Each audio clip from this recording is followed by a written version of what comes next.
Un coach à la une. Aujourd'hui, dans Un coach à la une, je vous propose de nous intéresser au coaching des HPI. HPI est l'acronyme de haut potentiel intellectuel, autrement dit les surdoués, également appelés les zèbres, mais encore les émotifs talentueux et même les philo-cognitifs. Bref, il y a quasiment autant d'appellations que d'auteurs de livres à succès. Pourquoi ? Parce qu'en fait, il n'y a pas de consensus sur la définition de cette catégorie d'individus qui compterait environ 2% de la population d'un pays. Seul le critère d'un score d'au moins 130 au test de quotient intellectuel semble faire l'unanimité. Pour explorer ce thème, je reçois Mathieu Lassagne, coach et superviseur. Il a accompagné plus de 150 clients, partageant tous cette caractéristique d'être HPI. Pourquoi est-ce important d'être diagnostiqué si l'on croit être porteur de cette différence ? Quelles sont les spécificités d'un coaching d'un HPI ? Et pourquoi les entreprises françaises gagneraient à miser sur les hauts potentiels ? Le thème est riche et explique la durée exceptionnelle de cet épisode. Sans doute d'ailleurs, est-ce un reflet systémique de cette catégorie de la population souvent jugée hors norme. Bienvenue, je suis David Marion, coach professionnel. C'est parti pour un nouvel épisode d'Un coach à la une avec Mathieu, ce coach lui-même HPI, qui partage ses réflexions et l'analyse de sa pratique du coaching de la douance avec simplicité et clarté. Un coach à la une. Écoutez, un professionnel vous dévoile un élément clé de sa pratique du coaching. Mathieu Lassagne, bonjour. Bonjour. Peux-tu nous partager ton cheminement pour devenir coach ? Alors je dirais que c'est un processus varié, multiple, complexe, un processus vivant. Et je le formulerai d'une manière différente, c'est comment j'ai laissé émerger dans ma vie ce coaching professionnel qui était déjà là, mais à un moment donné, j'ai trouvé la force d'accueillir. Parce que finalement, dès l'enfance, à une époque où je ne connaissais pas du tout le développement personnel ou ni même le haut potentiel, ce que j'aimais faire, et je vais essayer d'être le plus authentique possible dans ce que je vais formuler, c'est accompagner mes petits camarades à s'avouer les vérités qui dérangent. C'est le vocabulaire que j'avais à l'époque. À s'avouer les choses, à dire les choses, à reconnaître en eux leurs ressources et à se réaligner sur leur énergie vitale. Sortir des normes de l'éducation, de la société, et ça, c'est quelque chose que j'aimais faire dès le départ. Il y a aussi un autre paramètre qui a beaucoup influencé, c'est mon père, psychiatre et psychanalyste. En tant que médecin, il m'a donné le goût de la science, des faits qui sont têtus, qui parfois contredisent les évidences. Et il m'a donné le goût de l'introspection, de l'exploration de l'inconscient. Donc j'ai baigné finalement dans ce cadre de référence depuis tout petit. Et je pense que c'est un autre paramètre qui m'a amené à devenir coach beaucoup plus tard. Et je parle de paramètres parce que je suis bien conscient que quand on parle de son histoire de vie, c'est toujours une manière de justifier, de remettre de la cohérence sur quelque chose de bien plus complexe. Et souvent, les hauts potentiels vont avoir des difficultés quand on leur pose des questions du type « Pourquoi en es-tu venu à ce métier ?» par exemple. Donc un autre paramètre qui me vient à l'esprit, c'est qu'à un moment donné, ça a été juste pour moi d'opérer un recentrage au niveau professionnel. J'ai commencé par une école d'ingénieur, un master d'audit financier à HEC. J'ai eu toute une carrière dans la finance, l'audit, le conseil. Et j'étais toujours à côté de moi-même, à côté de mon énergie vitale, et c'était déjà très bien parce que j'avais une place dans la société. Mais à un moment donné, j'ai trouvé à force, c'est la détection au potentiel qui a participé à ça aussi, qui a été une étape très importante, de me dire, je vais oser prendre le risque, même si on dit que les coachs n'arrivent pas à vivre de leur activité, qu'il y a beaucoup de croyances limitantes là-dessus, je vais prendre le risque de me recentrer sur ce que j'aime faire. Un autre paramètre qui fait que je suis coach aujourd'hui, c'est que je me suis formé chez International Mosaic pour explorer. J'étais pas sûr de vouloir vraiment devenir coach à ce moment-là. Je continuais à postuler dans les cabinets de conseil en parallèle. Et quand je suis entré, j'ai découvert dans l'atmosphère, dans les locaux, comme une bienveillance. C'est comme si quelque chose se relâchait. Et on sait bien que quand une personne se transforme, elle lâche des choses pour accueillir autre chose. Et je me suis dit, si ça a cette puissance, le coaching professionnel, alors c'est ce qui fait sens pour moi parce que ça correspond à ce que j'aimais faire depuis l'enfance. Accompagner les gens à se transformer.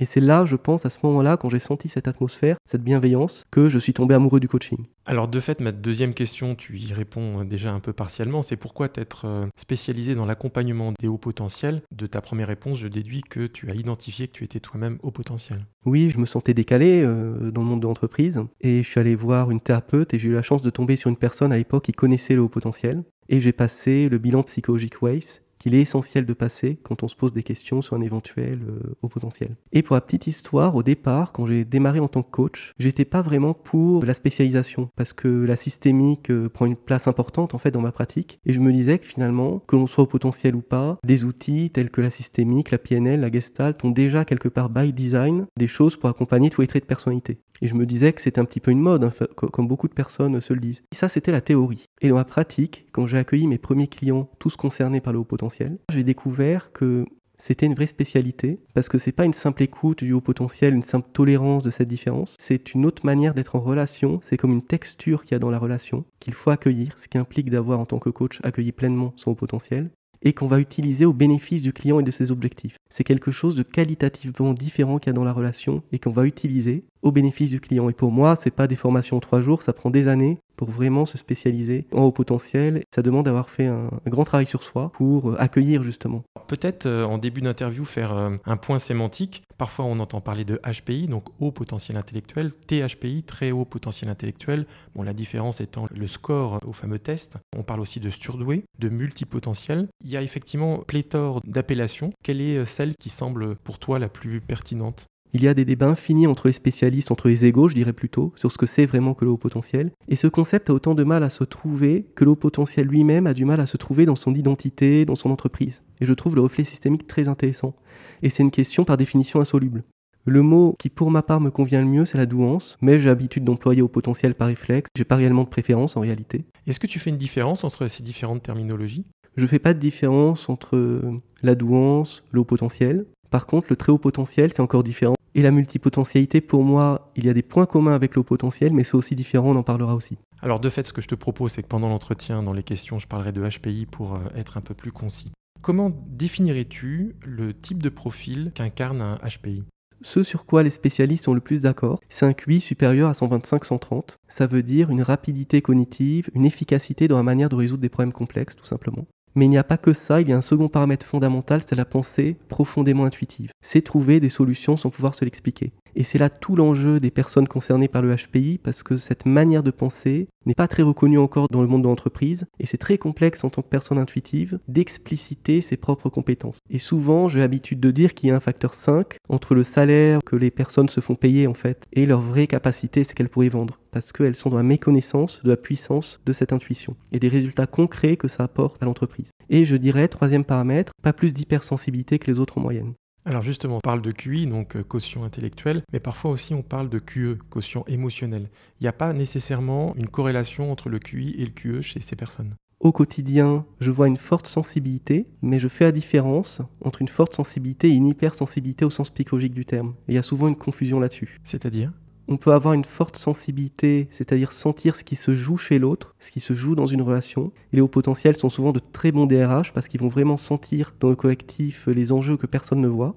Donc ça, c'est une haute sensibilité. Et pour autant, ils ne vont pas avoir les troubles liés à l'hypersensibilité dont on entend parler par ailleurs. Allez lire les études scientifiques sur le haut potentiel. Les faits et la science souvent contredisent ce qui nous semble évident là-dessus. Ceci dit, peut-être précisons que les HPI, ça reste un domaine qui est relativement récent. C'est effectivement très récent. Donc c'est aussi pour cela, j'imagine, qu'il y a encore des approximations et des perceptions erronées. C'est qu'il n'y a pas encore une bonne compréhension de ce type de profil. Effectivement, et c'est pour ça qu'il y a beaucoup de débats dans le milieu scientifique sur ce qu'est le haut potentiel. Et toute la question aussi, quand on donne une définition, quand on pose une étiquette, quelle est l'intention ? Et c'est pas du tout la même chose quand on est dans le domaine de la psychologie où on parle de personnes en souffrance, où là ça peut être important de mettre des cases pour faire des études que si on est dans l'univers professionnel. Alors, à quoi détecte-t-on un tel profil ? Quels sont les signes concrets dans la vie personnelle ou professionnelle qui peuvent laisser supposer que la personne est HPI ? Ce qui arrive fréquemment, mais pas toujours, c'est un sentiment profond de décalage dans le monde. Même si on a une très belle carrière et qu'on réussit très bien, qu'on est très heureux dans la vie, il y a quand même quelque chose de l'ordre d'un manque de magie et il y a une envie d'exister à un autre niveau. Et même quand la carrière est magnifique, elle est magnifique par rapport aux parents intérieurs souvent, pas forcément par rapport à soi-même. Et ça, je trouve qu'on en parle trop peu. Souvent, on dit que les personnes au potentiel sont trop tout, c'est-à-dire trop éthiques, trop dans le sauvetage,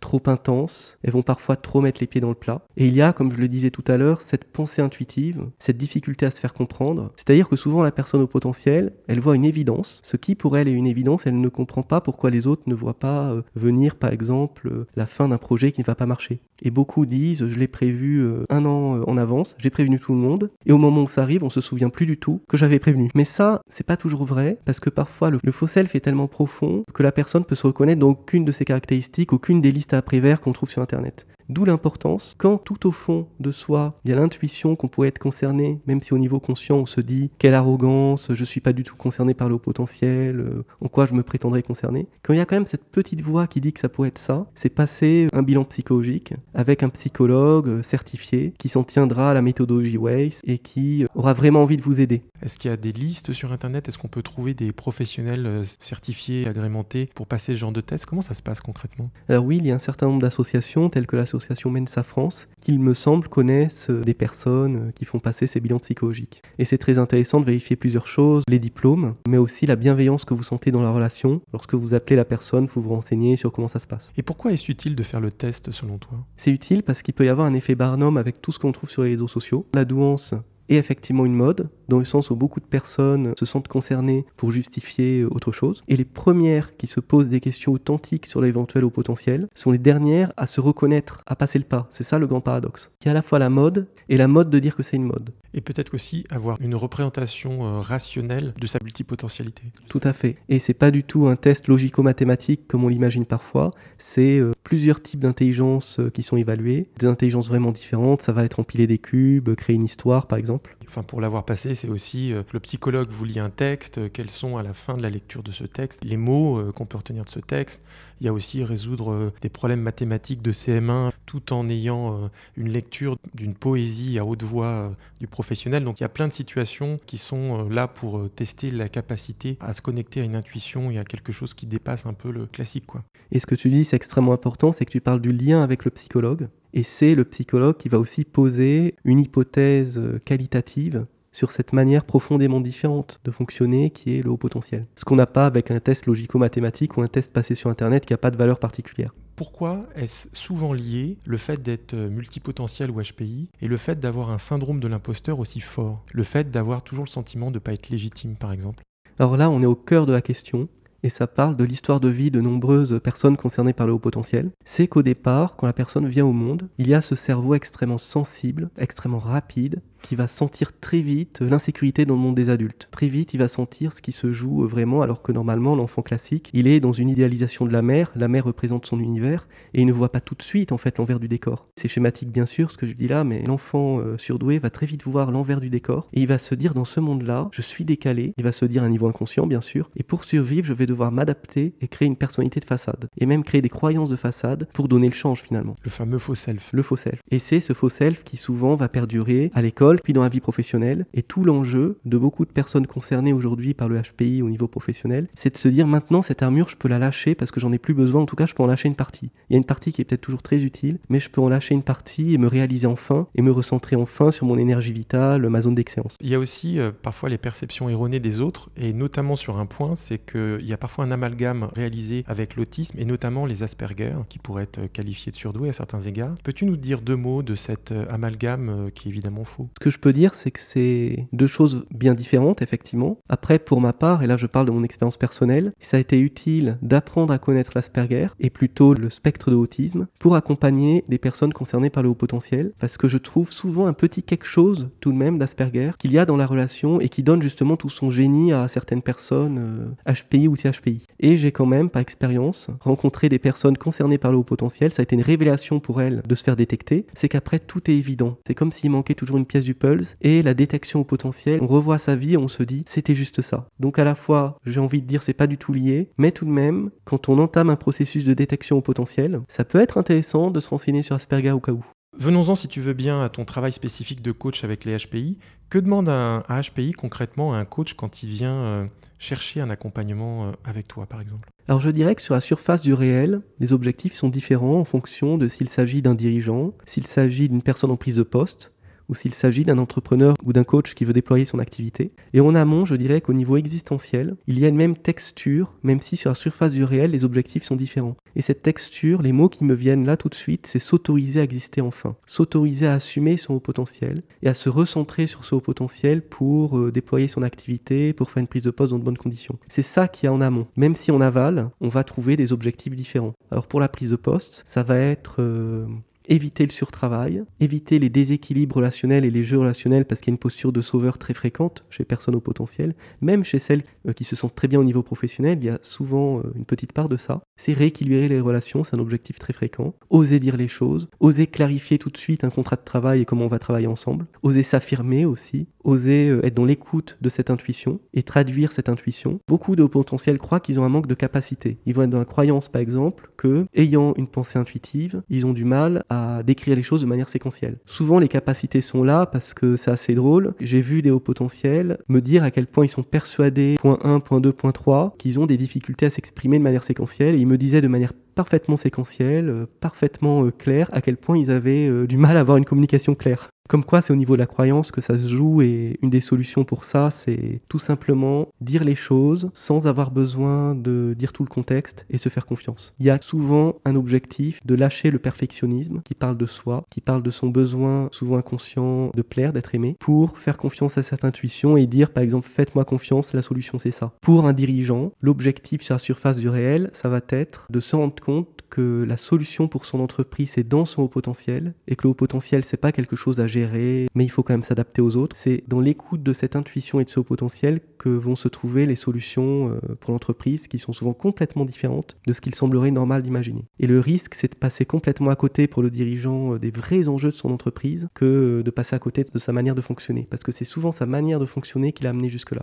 Et qui lui donne, si je comprends bien, une capacité à anticiper, à voir, à choisir. À anticiper, à écouter les signaux faibles, à voir sur le marché ce que personne ne voit par exemple. Mais pour ça, ça demande vraiment d'être dans l'acceptation et d'assumer cette différence. Et d'être pleinement à la barre, mais d'une manière peut-être un peu différente. Oui, et d'assumer de diriger. Alors certains dirigeants gagnent à apaiser leur communication et à se mettre un peu plus au rythme de leur COMEX. D'autres gagnent largement à assumer leur manière de diriger, à assumer de s'exprimer et surtout à ne pas laisser des personnalités toxiques entraver le fonctionnement du COMEX. À assumer leur leadership en quelque sorte. Assumer leur leadership, tout à fait.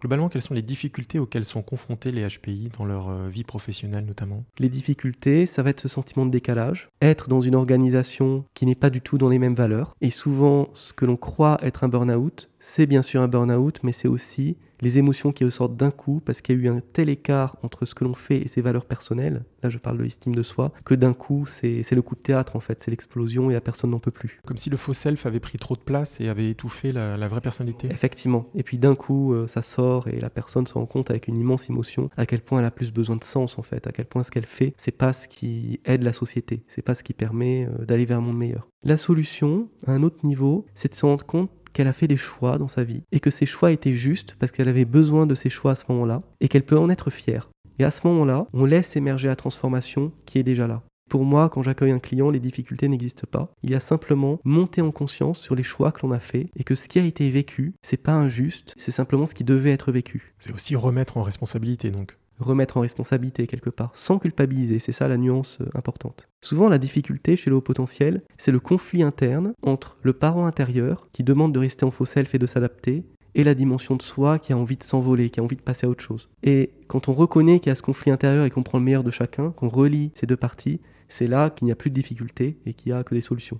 À présent Mathieu, je te propose de lire le texte que tu as préparé et qui illustre le thème du jour. C'est un texte de Ma voix t'accompagnera de Milton Erickson. C'est une histoire qui s'appelle Marcher sur du verglas. Pendant la guerre, je travaillais au bureau de recrutement de Détroit. Un jour, en venant au bureau de recrutement, je remarquai un vétéran qui revenait avec une jambe artificielle et qui regardait une plaque de verglas avec méfiance, car il savait bien qu'il pourrait facilement tomber. « C'est très lisse, lui dis-je. Restez où vous êtes. Je vais passer par-dessus et vous apprendre à marcher sur du verglas. » Il voyait bien que je boitais et que je parlais donc de quelque chose que je connaissais. Il me regarda faire et demanda « Comment faites-vous donc ?»« Je ne vais pas vous raconter, je vais vous apprendre. » Gardez les yeux bien fermés. Je le fis tourner sur lui-même et marcher à reculons, puis en avant sur le trottoir non gelé. Je le fis déambuler d'avant en arrière sur des distances de plus en plus longues, puis de plus en plus courtes, jusqu'à ce que je puisse constater qu'il était complètement désorienté. Pour finir, je lui fis franchir la plaque de verglas. Ouvrez les yeux. Où est la plaque de verglas ? Elle est derrière vous. Comment l'ai-je franchie ? Maintenant, vous allez comprendre. Vous avez marché comme si le ciment était dégagé. Quand on essaie de marcher sur du verglas, la tendance naturelle est de raidir ses muscles en se préparant à tomber. C'est un schéma mental. Et alors, bien sûr, on tombe. Si on répartit son poids sur les jambes, bien d'aplomb, comme sur du ciment sec, on ne peut pas glisser. On glisse parce qu'on ne répartit pas son poids et parce qu'on se crispe. Ça m'a pris beaucoup de temps pour découvrir ça. Vous est-il déjà arrivé de monter une marche de trop dans un escalier? Quel choc effrayant! Et d'en descendre une de trop. Vous pouvez vous casser une jambe. Et vous faites ce geste sans y penser. C'est un joli texte, c'est presque une parabole de Milton Erickson, donc, qui était un psychiatre américain. Peux-tu nous expliquer le lien que tu vois avec le coaching des HPI? C'est l'amour du coaching qui parle à travers ce texte pour moi. C'est d'accompagner un client d'une manière complètement inattendue à résoudre son problème, en le pivotant sous un angle qui le simplifie. Plutôt que de se confronter au problème, Milton Erickson ne lui a pas demandé de bien regarder la plaque de verglas et de la franchir pas à pas, un peu comme on proposerait un bilan de compétences, un haut potentiel avec des petites cases. C'est un autre niveau qu'il a agi. Et c'est ça que je trouve passionnant dans ce texte, comme dans beaucoup d'autres textes de Milton Erickson. Ça parle aussi du haut potentiel qui a cette capacité, typiquement, lorsqu'il assume ce haut potentiel, lorsqu'il intègre en lui, de faire pivoter le problème sous un angle qui le simplifie, d'aller contacter les choses à un niveau fondamental pour résoudre un problème de manière inattendue. Pour les personnes qui font partie de l'écosystème d'un HPI, quelles recommandations pourrais-tu leur faire pour les aider à mieux gérer ces profils ? Alors en tant que manager, pour mieux gérer un profil que l'on se dit peut-être concerné par le haut potentiel, la première chose qui me vient, c'est donner du feedback factuel, négatif comme positif, pour que la personne sache où elle en est tout simplement. C'est une grande insécurité pour le haut potentiel de se dire qu'il ne sait pas vraiment où il en est. Et comme il est souvent dans ce désir d'être aimé, dans ce désir de perfectionnisme, il se dit est-ce que je vais me faire virer ou est-ce qu'on apprécie énormément mon travail, j'en sais rien. Donc tout simplement, pour commencer, donner du feedback, proposer des entretiens réguliers pour dire ce qui va pas, et renforcer du coup la confiance de ce collaborateur en lui-même. Après, il y a énormément de réponses à cette question. C'est pas le rôle d'entreprise de faire passer des tests de QI à tout le monde en interne, je pense que ce serait interdit, ce serait pas éthique, mais c'est multiplier les formations pour encourager les personnes dans leur vie personnelle à explorer cette piste. Et du coup, à ne plus être dans le faux self, mais être dans la compréhension finalement de tous leurs malentendus avec l'entreprise. Un autre élément aussi, c'est en tant que manager, comprendre que ce HPI qui souvent prend un petit peu trop de place va partager des intuitions, on se demande d'où elles viennent. L'intention ne va pas être de prendre sa place ou de se montrer, c'est simplement sa manière de fonctionner. De la part d'une autre personne, certains comportements de personnes sensibles et douées pourraient être interprétés comme une volonté de se montrer, de prendre de la place, alors que ce n'est pas du tout le cas pour les personnes concernées par le haut potentiel qui au contraire ont un manque d'ego et sont dans un excès d'humilité.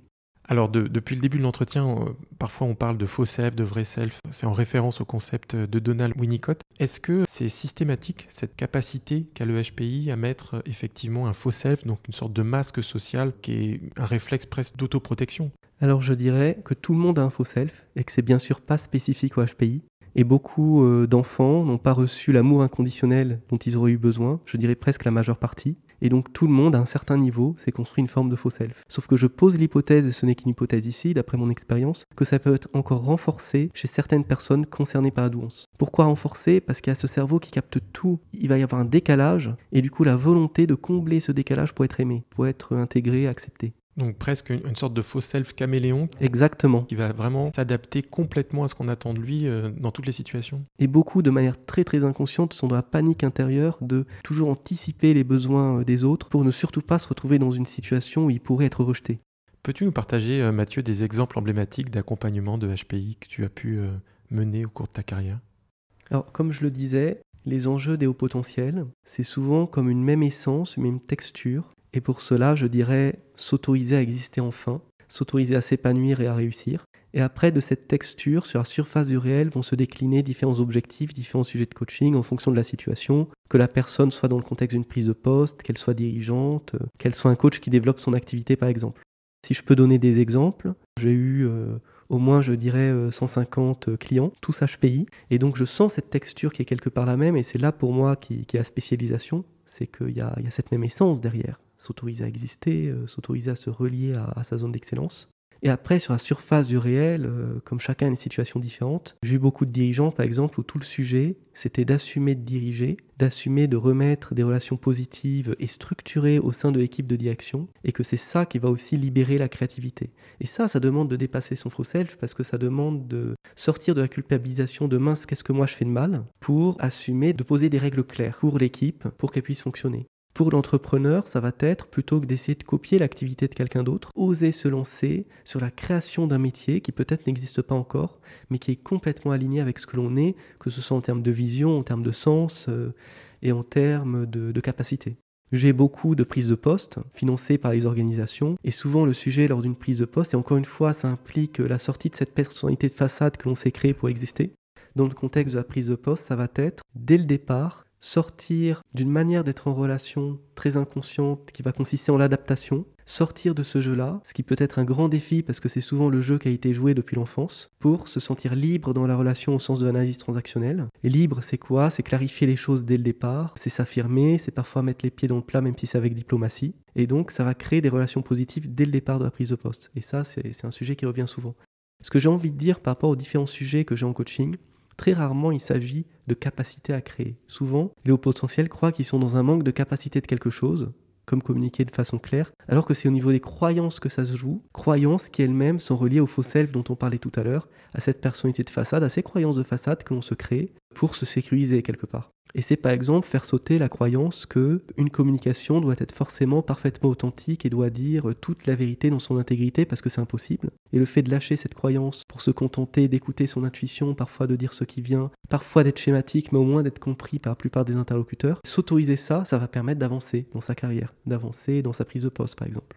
Et comment tu fais pour les aider à déconstruire leurs croyances limitantes ? Ils ont une telle flexibilité cognitive que rien que le fait de se rendre compte que c'est une croyance limitante et de poser la question, déjà ça se reconfigure. C'est déjà rien que le fait de poser le doigt dessus, d'en parler, c'est déjà un changement de croyance. Et effectivement, c'est via des outils qui font appel à leur imaginaire, à leur créativité, la métaphore par exemple, qu'ils peuvent vivre des changements de croyance qui vont leur permettre de s'aligner profondément au niveau professionnel. Quand il y a un sujet au niveau de la communication, c'est rarement des exercices de PNL par exemple pour mieux communiquer. Ça se fait souvent naturellement quand il y a une croyance qui est changée en amont, la croyance qu'il faut être parfait par exemple dans ce que l'on va dire. Ou la croyance que pourquoi moi je mériterais être leader, beaucoup ont ce sujet-là. Pourquoi moi on m'offre un poste mais pourquoi moi et pas quelqu'un d'autre. Et un sujet, ça va être souvent d'accepter que si on vient les chercher, c'est que c'est juste. Et là, quand il y a cette nouvelle croyance, ça change tout après dans le leadership. C'est pour ça que ça peut être des coachings très courts. J'ai beaucoup de coachings qui consistent en 1 ou 2 séances de 2 heures, simplement pour débloquer le petit quelque chose, la petite pièce du puzzle qui manquait, comme ça peut être des coachings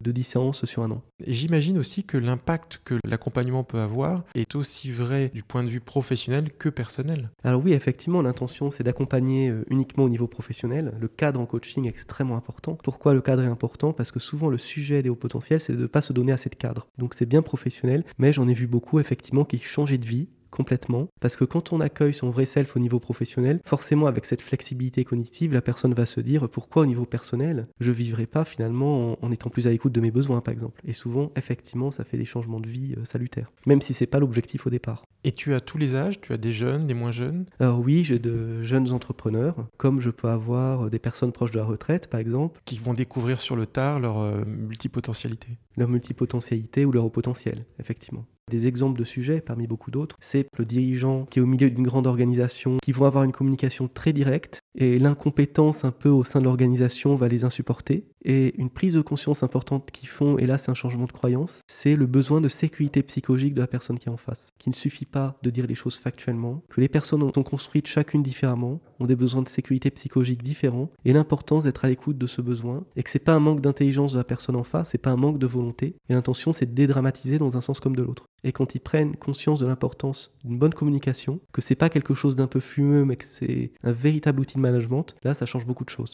À l'inverse, des personnes dans des situations de responsabilité qui vont pas assez s'affirmer, qui vont être dans la posture de sauvetage, et c'est quand elles se rendent compte qu'en étant un peu sauveurs, elles ne sont égoïstement que dans leur besoin de sécurité psychologique d'être aimées, et que c'est pas pour le bien de la relation, qu'au contraire ça va créer des jeux relationnels, quand elles se rendent compte de ça, là elles recadrent les choses, et ça se passe super bien. Alors, tu es aussi superviseur, et c'est-à-dire que tu supervises essentiellement des coachs qui sont HPI? Oui, essentiellement, effectivement. Et la supervision est un métier à part entière qui se distingue actuellement du coaching. On peut superviser des coachs comme on peut superviser des DRH et dirigeants. Et souvent, les sujets qui reviennent en supervision, notamment pour les coachs, c'est recadrer leur coaching. C'est qu'effectivement, c'est important d'écouter son intuition et d'avoir de la créativité dans l'accompagnement. Mais souvent, ces clients, ce qu'ils ont besoin de vivre, c'est un cadre psychologique sécurisant parce que c'est ce qu'ils n'ont pas eu. Et donc l'importance de remettre du cadre dans ce coaching et d'éviter la posture de sauveur ou la posture de fusion avec le client parce que ça parle souvent du sujet du client final. Et on va avoir aussi, et là ça change la clientèle des coachs comme ça change leur puissance, c'est, tout en restant dans ce cadre, faire confiance en leur intuition et que leur premier outil de coaching soit l'intuition et la relation. Lâcher le désir d'être un bon coach. Lâcher le désir que le client atteigne ses objectifs. Je conseille vraiment la posture inspirée de François Roustan, et c'est celle que j'ai, c'est accueillir ce qui vient et accueillir que si le client n'atteint pas ses objectifs, c'est aussi juste que s'il atteint ses objectifs. être dans l'absence d'attente, parce que ce sont des personnes qui souvent ont vécu la pression des attentes de la société et de leurs parents. Et c'est paradoxalement cette absence d'attente qui va permettre de faire émerger les justes transformations. Donc c'est lâcher finalement ces exigences vis-à-vis de soi et de l'autre pour accueillir l'intuition et la relation. Aurais-tu des recommandations plus spécifiques à faire aux coachs qui nous écoutent et qui seraient peut-être amenés à accompagner des clients HPI? Pour les coachs qui nous écoutent, le message que j'ai envie de faire passer, tel que je le ressens aujourd'hui, et ce n'est qu'une hypothèse, comme tout ce que je dis ici, c'est que c'est une spécialisation à part entière à considérer réellement. Ce n'est pas une mode et l'intention, ce n'est pas simplement d'avoir une simple écoute, une simple tolérance face à un client qui se dit concerné par le haut potentiel. Et donc, je voudrais encourager les recherches dans ce domaine. Les recherches, que ce soit à l'intérieur des entreprises pour se rendre compte de la valeur ajoutée que ça pourrait avoir d'inclure ces hauts potentiels, comme les recherches dans le milieu du coaching et de la supervision. On en est encore au tout début aujourd'hui. Mais est-ce à dire que, s'agissant des coachs, ils ont tout intérêt à faire des formations spécifiques? Est-ce qu'il existe d'ailleurs des formations spécifiques pour bien accompagner des HPI? À ma connaissance, on est encore au tout début, mais pour moi, tel que je le ressens, c'est pas en quelques jours qu'on va se spécialiser en haut potentiel. Ça prend des années de vraiment se spécialiser sur le haut potentiel intellectuel. Donc ça veut dire, avant d'accompagner un HPI, le coach qui peut être ou non d'ailleurs HPI a tout intérêt à lire, à se renseigner, à s'informer. Tout à fait. Demander à des collègues qui ont déjà eu ce type de profil à accompagner, voire éventuellement à adresser leurs clients à un confrère, une consoeur, plus apte eux-mêmes à faire ce type d'accompagnement. Alors je dirais pas forcément, et sur ce dernier sujet, en tant que superviseur, la question que je poserais, c'est quelque part quand un client vient nous chercher, est-ce que c'est pas qu'on est prêt à l'accompagner? Et même si vous vous sentez pas concerné par le haut potentiel, quand un client se dit haut potentiel et vient vous chercher, peut-être que ça peut être intéressant de l'accueillir. Et au niveau systémique, si vous l'accueillez pas parce que vous vous sentez pas assez compétent, par exemple, peut-être que vous tombez dans le reflet systémique de ce client qui lui-même refuse des opportunités importantes parce qu'il se sent pas légitime pour ces opportunités. Donc peut-être, ce ne sont que des questions, que ça peut être intéressant d'accueillir ce client. Et surtout, l'important, c'est est-ce que vous avez envie d'accompagner ce client sincèrement? Est-ce qu'il vous passionne? Est-ce que son histoire vous intéresse? Est-ce que la qualité du lien est là? C'est ça l'important. Donc, je ne suis pas forcément pour dire qu'il faut être forcément concerné par le haut potentiel pour accompagner des hauts potentiels, mais avoir la volonté de se renseigner sur le sujet et toujours voir la qualité de la relation que vous sentez. Est-ce que cette relation est vraiment au bénéfice de la personne que vous accompagnez? En quoi les accompagnements des HPI diffèrent des autres accompagnements? Alors, dans les faits, quand on observe une séance, ce qui me vient en premier, c'est la rapidité de l'échange. Ils ont besoin qu'on soit à leur rythme. Et surtout, ils ont besoin de ne pas prévoir à l'avance ce que le coach va dire, parce que souvent c'est le cas.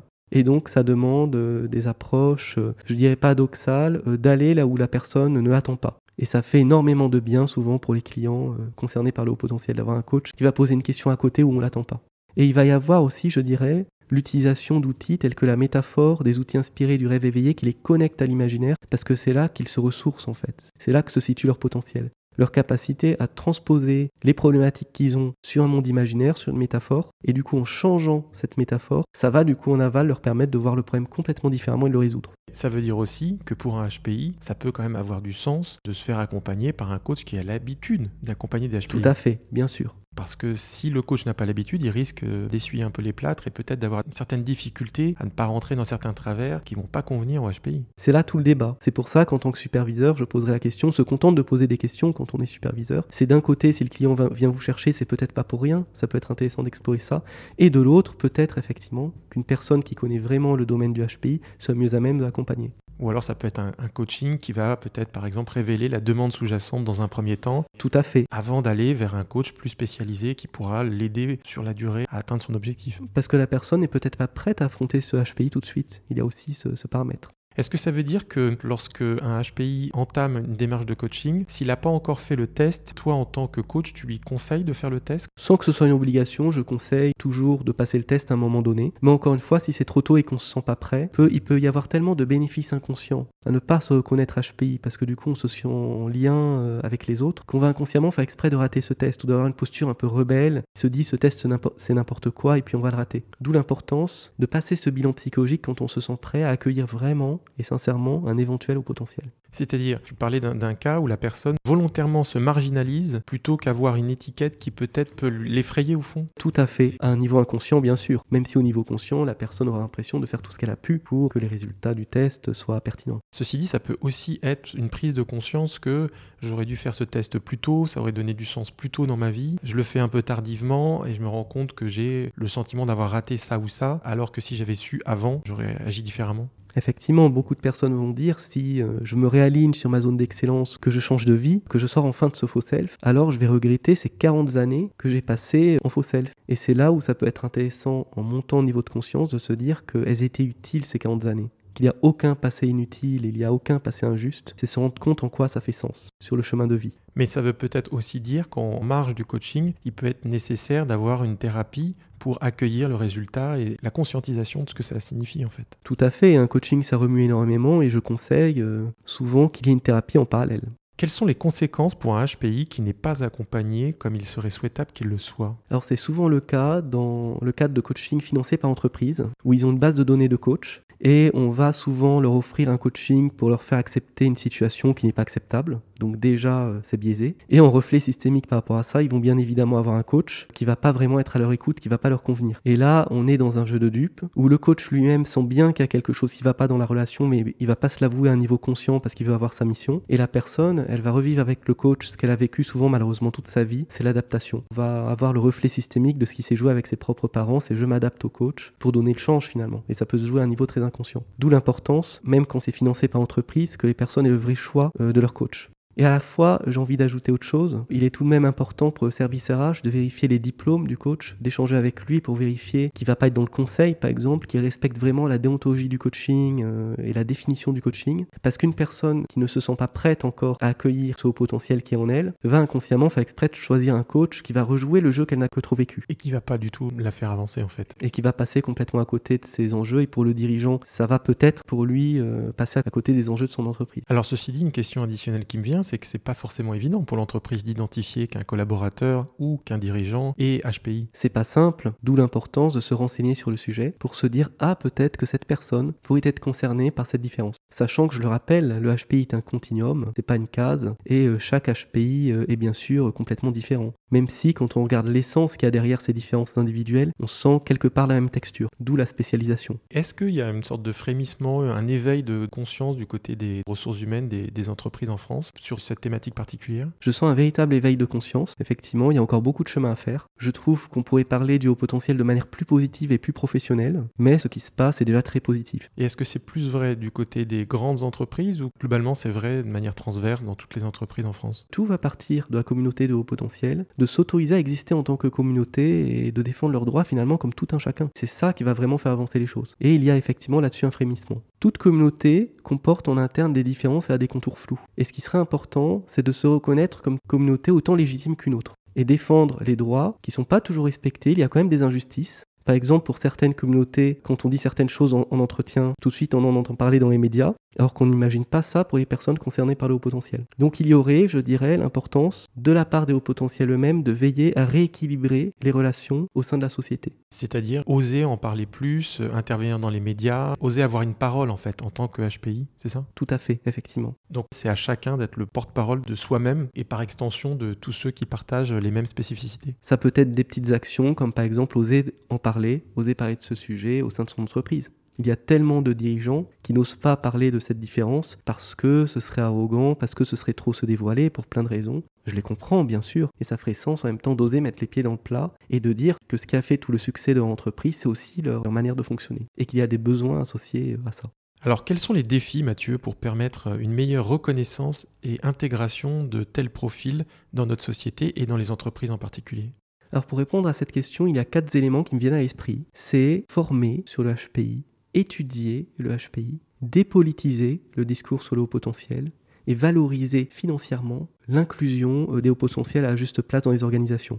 Alors former, il y a un immense besoin de formation, de connaître ce qu'est le haut potentiel, parce que c'est aussi une question de santé au travail. Et contrairement à ce qu'on peut croire, il y a beaucoup de managers haut potentiel qui peuvent être harcelants lorsqu'ils n'ont pas appris à se connaître. Donc informer et informer encore sur l'existence de cette différence. Étudier, parce que ce que je vous dis là, ce sont des hypothèses, c'est mon expérience personnelle, et il manque encore vraiment d'études scientifiques sur le sujet. Donc que ce soit au sein de l'État ou que ce soit dans les entreprises, je ne vous demande pas de croire ce que je vous dis sur le haut potentiel, sur la valeur ajoutée qu'ils apportent, mais l'étudier. Vous avez des ingénieurs dans vos organisations. Allez chercher les études américaines sur l'intelligence, il y en a plein en fait, les études sont là. Faites des calculs sur la valeur ajoutée que ça peut représenter. Positionnez ces talents à une place où ils auront suffisamment de liberté, suffisamment de diversité pour être bien et pour apporter toute leur valeur ajoutée. Faites le calcul à 1 an près, 2 concurrents sur un même secteur, l'un qui se met à parler du haut potentiel en interne, à organiser des coachings pour leur permettre de mieux communiquer, de mieux se positionner, et l'autre qui le fait qu'1 an plus tard, la différence que ça peut avoir. Et je pense que même s'il y a de multiples paramètres, vous pourriez sortir avec des hypothèses intéressantes.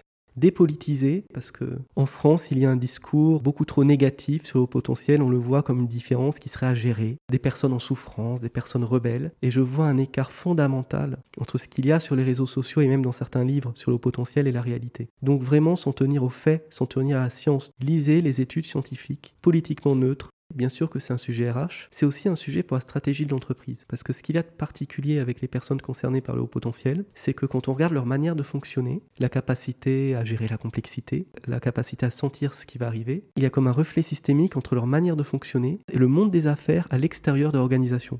Et souvent, elles vont être les mieux à même de comprendre cet extérieur auquel les entreprises françaises ont du mal à se connecter. Et ça, c'est toute la valeur que ça peut avoir de les positionner presque à cette place de diplomate entre l'extérieur, je schématise bien sûr, qui est tourné vers le futur, et l'intérieur qui est un peu plus tourné vers le passé. C'est de se rendre compte de la valeur que ça peut avoir, de les positionner souvent à des postes plus de responsabilité, parce qu'elles ont tendance à se sous-valoriser, et d'agents de liaison entre l'intérieur et l'extérieur. C'est aussi des personnes qui vont avoir cette capacité à faire sauter les silos, à relier les services, à relier les domaines de compétences, et donc j'ai l'habitude de dire que ça peut être très intéressant de les positionner en tant qu'agents de transformation des organisations, à condition, et là je mets un bémol, qu'elles aient bien travaillé sur elles, sinon lors de certaines décisions importantes, c'est le faux self qui va prendre les décisions à leur place. Est-ce qu'il y a des études qui sont faites sur l'expatriation de certains hauts potentiels qui choisissent d'aller dans d'autres pays, et peut-être aux États-Unis ou ailleurs en tout cas, pour essayer d'exister pleinement, d'être accueillis tels qu'ils sont et qu'on leur donne une chance en fait? Alors je ne connais pas d'études sur ce sujet, ce serait intéressant de regarder. Mais je pose l'hypothèse qu'effectivement la France risque de jouer le cabinet de recrutement gratuit pour l'étranger, c'est-à-dire de garder uniquement les hauts potentiels en faux self qui n'osent pas aller dans des pays où ils sont beaucoup mieux respectés finalement, alors que les autres, qui se sont libérés de ce faux self, vont avoir tendance peut-être à plus partir. Et ça, c'est quand même une perte pour le pays. D'où l'importance, surtout dans les grands groupes français, de parler de ce haut potentiel, de sortir d'un management, je dirais, politisé, d'un management de réseau, pour que toutes les différences, et sans exception, puissent être accueillies. Et que les personnes soient évaluées, je dis pas sur le QI, bien sûr, mais sur les résultats professionnels concrets, plutôt que sur l'âge ou plutôt que sur le réseau. Et ça va demander un changement culturel très important. Ça va demander aussi peut-être un jour la fin de l'argent gratuit, parce que quand des entreprises zombies n'ont plus de bénéfices à gagner de l'argent, à être performantes, pourquoi est-ce qu'elles positionneraient en interne chacun à la juste place? Il n'y aurait aucune raison finalement, et dans ce cas-là, c'est la politique qui gouverne. Donc il y a des éléments aussi géopolitiques qui font qu'en France, en tout cas à l'heure actuelle, alors, c'est pas le meilleur endroit malheureusement pour les hauts potentiels, comme pour beaucoup de personnes, pour travailler. Avec un autre regard, on peut se dire que la France, elle est assise sur des gisements de créativité, d'innovation, et que si effectivement sont accueillis à leur juste place les hauts potentiels, il y a énormément de richesses en perspective. Ah oui, c'est vraiment un actif immatériel non utilisé que les entreprises pourraient utiliser enfin. Quel rôle pourraient jouer les HPI dans la société en pleine mutation dans laquelle nous vivons actuellement, notamment avec la crise sanitaire en cours? Alors il y a un discours que je trouve assez dangereux, c'est de dire que par nature, les hauts potentiels auraient une morale supérieure et pourraient dire finalement aux autres dans quel monde il faudrait vivre. Alors ça peut être tentant parce qu'effectivement de par leur grande sensibilité, ils vont sentir les enjeux du monde que les autres ne voient pas. Mais c'est un discours dangereux et qui pour moi n'est pas vrai. C'est pour ça que j'ai envie de dire que le rôle des hauts potentiels, c'est chacun d'aller là où il s'amuse tout simplement, là où il s'éclate, là où il se sent bon, là où il va se sentir serein et apaisé. Et ça peut être directeur commercial, ça peut être DRH, ça peut être directeur supply chain. Finalement, c'est en fonction de l'histoire de vie de chacun et des compétences de chacun. Parce que je pense qu'à la seconde où on veut sauver le monde, c'est là qu'on passe à côté. Parce qu'on est dans la posture de sauveur. Quand on commence par soi-même, par sa congruence personnelle, et à aller à une place où on se sent tout simplement bien, on va rayonner de l'énergie, il va y avoir une cascade systémique de ce rayonnement positif. Et justement, parce qu'on n'a pas cherché à sauver, c'est là que les personnes vont le plus apporter au monde. Donc je dirais, pas de rôle particulier, sauf celui de s'autoriser à exister et de se placer en alignement avec sa zone d'excellence. Donc la première boussole, c'est l'épanouissement ressenti par le HPI. Voilà, parce que c'est ça qui va apporter aux autres, même si ça peut sembler bien paradoxal. On est dans une société qui dit beaucoup qu'il faut être dans la posture de sauveur finalement par rapport aux autres, alors quand c'est le métier de sauver quand on est pompier, bien sûr c'est un devoir, je parle pas de ça. À côté de ces exceptions-là, c'est effectivement penser à sa congruence personnelle et ça va aller de pair à la relation à l'autre.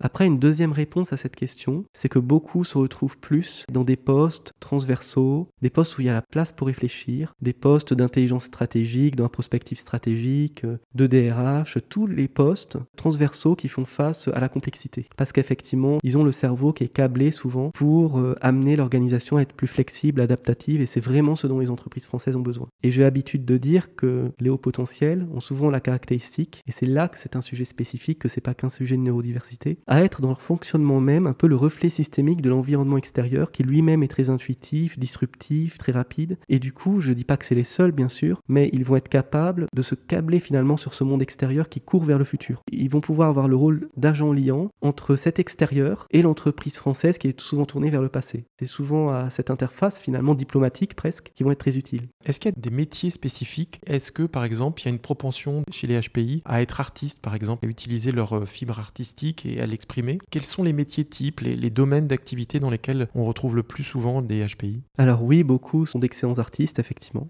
Je dirais que beaucoup vont se retrouver forcément comme coach, et c'est pas pour rien que j'ai appelé ma société Coaching et Douance, c'est qu'il y a un vrai reflet entre le fonctionnement des personnes au potentiel et les compétences que demande le métier de coach, qui demande d'écouter son intuition, qui demande de penser différemment. Beaucoup vont se retrouver dans les ressources humaines, partout là où il y a un mélange d'humain, de complexité organisationnelle, et où il faut accompagner une organisation à se transformer. Que souhaiterais-tu que les auditeurs retiennent de cet entretien, Mathieu? C'est un sujet très vaste et je n'ai pu exprimer que quelques éléments. C'est peut-être de vous encourager à vous renseigner sur le sujet, que vous vous sentiez concerné ou non en fait par cette différence, parce que tout le monde va y gagner. C'est vraiment l'élément principal que je voudrais que vous reteniez, et d'encourager les personnes que vous sentez peut-être concernées par le haut potentiel à se faire détecter, parce que ça va vraiment leur permettre d'aller mieux tout simplement. Et un livre intéressant que je peux conseiller, c'est par exemple le livre d'Ariel Hada et de Thierry Brunel, Adulte sensible et doué, trouver sa place au travail et s'épanouir, qui est déjà une première base très intéressante. Et également, si vous le souhaitez, lire mes articles sur le blog de mon site internet Coaching et Douance, où j'ai décomposé la douance selon différents traits de personnalité comme l'hyperempathie, la pensée intuitive, et je parle des enjeux liés à ces dimensions et comment faire des forces. Un autre élément que je voudrais que vous reteniez aussi, c'est qu'avec les hauts potentiels, souvent de par leur intensité, les besoins qu'ils vont ressentir sont les besoins en réalité de tout un chacun. C'est finalement qu'ils vont les percevoir à un niveau peut-être plus conscient, plus intense. C'est là que ça peut être très intéressant. C'est pour ça que pour moi, c'est vraiment un sujet qui nous concerne tous et ne concernerait pas qu'une partie de la population. Et s'agissant des HPI eux-mêmes, que souhaiterais-tu qu'ils ressentent à l'écoute de cet épisode, de cet entretien? Qu'ils ressentent l'autorisation à exister enfin, l'autorisation à explorer un éventuel haut potentiel s'il se pose la question, et l'autorisation à prendre le risque, comme je l'ai fait en devenant coach à une époque, d'aller sur l'activité qui fait sens pour eux. Et peut-être de faire confiance, même s'il n'y a jamais de garantie là-dessus, que quand on s'aligne sur l'activité qui fait sens, alors on peut très bien en vivre, même si à la base c'est une activité qui peut sembler difficile, surtout dans le climat économique actuel. Donc c'est vraiment oser laisser émerger votre transformation qui est déjà là. Accepter de vous épanouir en quelque sorte. Accepter de vous épanouir. Alors avant l'entretien, je t'avais invité à choisir une musique qui pourrait incarner le thème du jour. Je te propose de l'écouter tout de suite et nous nous retrouvons juste après cet extrait.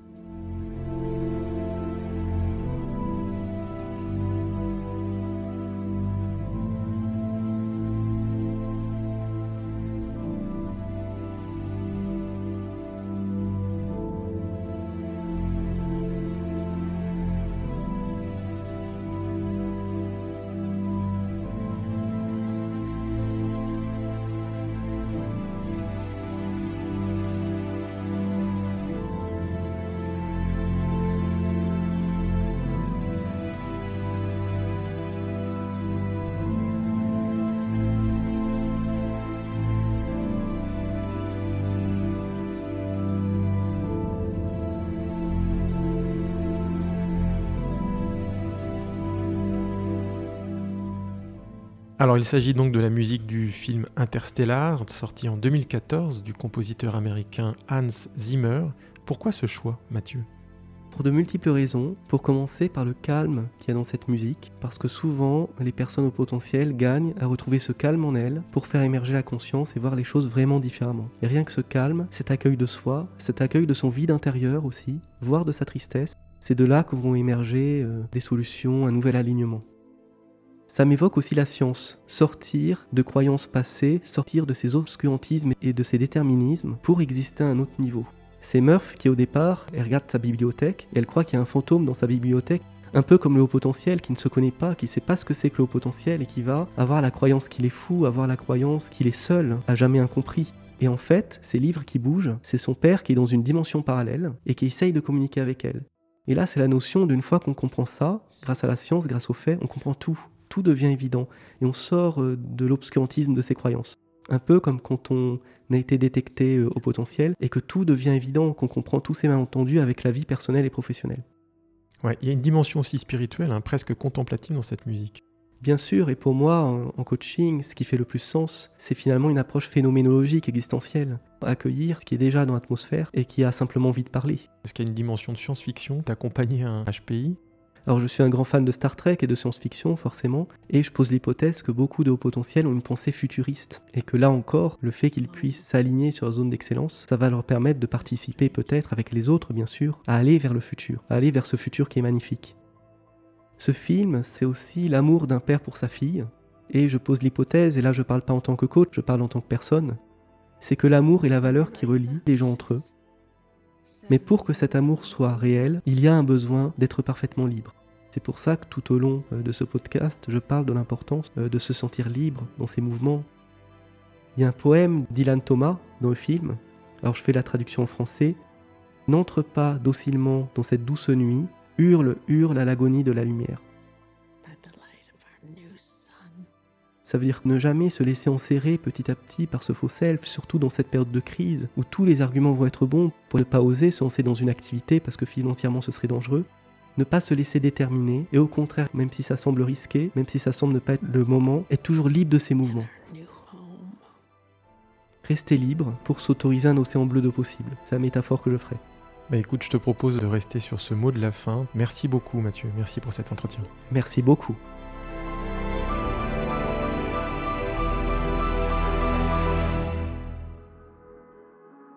Un coach à la une.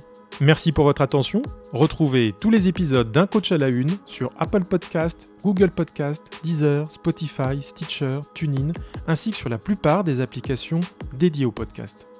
Si cet épisode vous a plu, s'il vous plaît, notez-le favorablement sur la plateforme d'écoute ou sur l'application que vous utilisez. Cela nous aide à développer la notoriété de nos productions. Par ailleurs, vous pouvez liker, commenter ou repartager nos épisodes sur le réseau LinkedIn ou bien en parler à vos contacts. Vous pouvez rester informé en nous suivant sur Twitter et vous pouvez nous envoyer vos questions, réactions ou suggestions à notre adresse électronique lemediadescoach@gmail.com. Enfin, si le coaching professionnel vous intéresse, vous pouvez désormais vous abonner à nos 2 podcasts mensuels, Un coach à la une, l'entretien pédagogique, et Parcours de coach, l'entretien analytique. À très bientôt pour un nouvel épisode. Un coach à la une série créée par David Marion et produite par le Média des Coachs.